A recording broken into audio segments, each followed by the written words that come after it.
But one of the biggest sacred cows of all is go to school. And many people think I'm anti-school. That is not true. I'm anti-ignorance. So I'm very pro-education.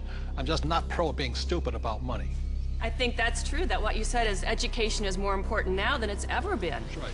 So the problem is that the schools focus just on two kinds of education. There's the academic, which is really important. Reading, writing, arithmetic, you need to have it, that's basic. And the second type of education they give is the professional kind of education. So if you want to be a lawyer or an accountant or a teacher, then you need to go to school and get those certifications. But the one kind of education that's lacking severely in the school system as it stands is financial education. Time out. An important part of financial education is having a financial statement, which is an income statement and a balance sheet. Now, when you go to your banker always asks you for your financial statement, not your report card, because your financial statement is your report card once you leave school. Your financial statement will tell you whether or not you're smart with money or not smart with money, because that financial statement is your report card of your financial intelligence. I put on my Facebook one day that we need to teach our children financial education, and I received a comment back from a teacher that said, who's going to pay for it? We're all going to pay for it if we don't start educating our children in school. This is a very hot subject, but our schools are training people to be employees, to work for the rich. The second thing I don't like about school is how dare they label a kid as smart or stupid at an early age. The reason I'm sensitive to that is because I was labeled stupid right off the start. And it wasn't that I was stupid. I was bored, and I was not interested, and it was none of the subjects I wanted, and nobody could tell me how I was going to use calculus. I kept asking my teacher, how am I going to use calculus? And they couldn't tell me. Are they training to be an employee, or are they training to be street smarts? See, my poor dad was school smart, my rich dad was street smarts, and I'd rather be street smart today. Well, there's a total lack of practical education is really what you're talking about. And I found that. I'm an accountant. I have a master's degree. And you're an A student, right? And I'm an A student. We'll forgive you. So, thank you. But when I went to school, the only financial education I got was specific to my profession.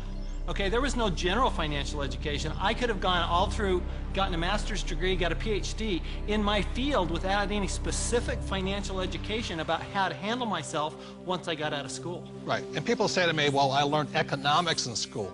Is economics financial education? Not really. You know, it's not about investing, it's not about the laws, it's not about taxes, it's not about history. Well, Robert, as a lawyer, I see all sorts of people walk through the door. And some are highly educated, and some have no education at all, but like you said, they're street smart. And the first time I saw this type of client, I thought, wow, he's doing pretty well. He didn't go to college, but he's got all this real estate. And then there's a pattern that develops where you see a lot of people who never went to college, but are street smart and have done very well. I can just say, I was talking to a woman the other day, she's just as you're saying, highly successful doctor. Very, very successful. Medical doctor, very smart in so many ways, but when we were talking, she finally looked at me and she said, oh my God, she goes, I have not a clue about my money. She's 45 years old, not a clue. And you think that because they're successful, they know something about money. But so many people don't, because so many of us haven't had the education. School puts us in a culture of dependence. We depend on three things. We depend on a corporation to take care of us, or we depend on government to take care of us. And the scary one, I think, is we depend on institutions. You know, the people we run our 401ks to take care of us. Stock market. And we put ourselves, we rob ourselves of the independence to think freely as entrepreneurs or investors, and we just become dependent on those three entities. And it's brutal. And Mr. Maloney, you never finished school, did you? No. I failed school, but more than that, school failed me. I was dyslexic. They didn't know what it was back then, but basically, I was just like you, bored stiff. I got put in all the remedial classes, so I was in with the dumb kids, basically. They weren't teaching me anything I wanted to learn or anything that I would ever use in my lifetime. And the reason I bring up Michael, most people agree he's probably the smartest guy on this team. And the problem was, again, Anita says, there's three kinds of education. There's academic, reading, writing, arithmetic. There's professional, become a doctor, a lawyer, in my case, a pilot. And number three is financial. But Michael was put back because of academics, because you can't read, right? Right. So how did you learn how to read?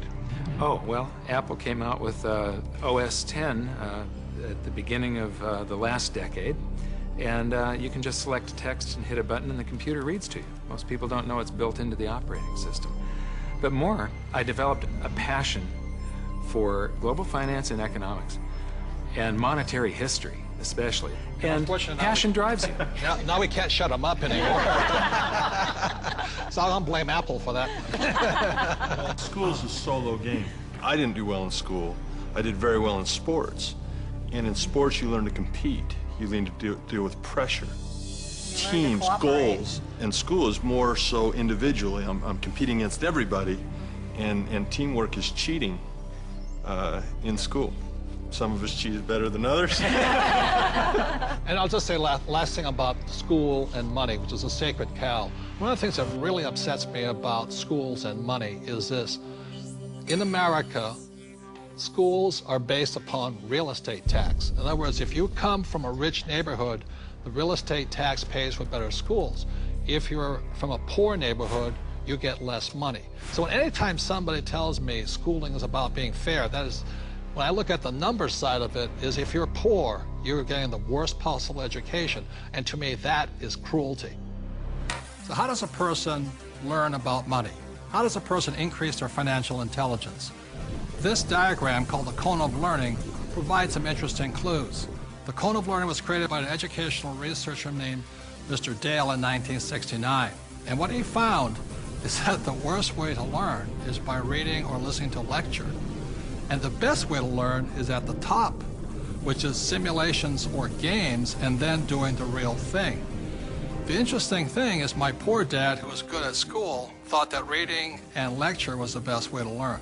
My rich dad taught me to be a rich man at the top of the cone. He taught me using the game of Monopoly. You know, 4 greenhouses, 1 red hotel. 4 greenhouses, 1 red hotel. And then we went out and did the real thing.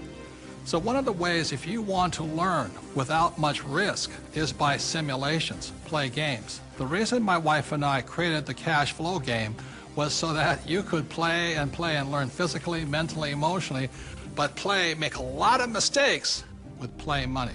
So how many people in this room have made financial mistakes? You know, the only thing we were ever taught was maybe how to balance a checkbook, how to have a savings account, those basics. Financial education is like learning another language. Yeah. You know, when you learn real estate, it's a different language than stocks. It's a different than entrepreneurship or commodities, oil or gold. I say this all the time in Mexico. If you learn English, you can do business with the whole world. When you learn to speak the language of money, it opens up a whole new world. Yeah. And unfortunately, in our school systems, we don't teach the language of money. We teach people the language of becoming a doctor, lawyer, or an employee.